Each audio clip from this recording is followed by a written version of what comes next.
Hello, সবাইকে হেমন্তের বিকেলে শুভেচ্ছা।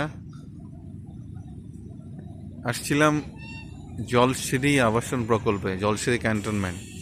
এটা ঢাকার গুলশান নতুন বাজার থেকে 100 ফিট রোড ধরে 2 কিলোমিটার পরে আর কি। মানে এটা হচ্ছে নারায়ণগঞ্জ জেলা, আর ঠিক এটার পাশেই একটা বালু নদী আছে, ঠিক ওইদিকে ঢাকা। এটা নারায়ণগঞ্জে পড়ছে, রূপগঞ্জ থানা আর কি।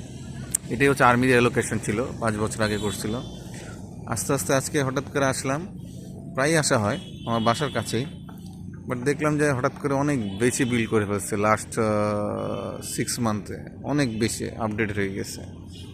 একটু ভাবলাম যে আমার ছোট্ট ইউটিউব চ্যানেলে রেখে দিই ভিডিওটা, এই আর কি, স্মৃতি হিসাবে, আজকে ডেটটা হিসাবে। এই দিক দিয়ে এক্সপ্রেসওয়ে ছোড়া চলে যাবে সিলেটে, এই পূব দিক দিয়ে সোজা সিলেট চলে যাবে, ঢাকা থেকে সিলেট। এটা প্রায় করতেছে 5-7 বছর হয়ে গেছে, এই আর কি। ভাবলাম যে ওই যে জলসিঁড়ি স্কুল অ্যান্ড কলেজ দূরে খুব দেখা যাচ্ছে এদিকে, আর এই জলসিঁড়ি পার্ক, এটা অনেকটা বড় ক্যান্টনমেন্ট, সো এটাই ভালো হচ্ছে, এই আর কি। সো এতটুকুই, থ্যাংক ইউ।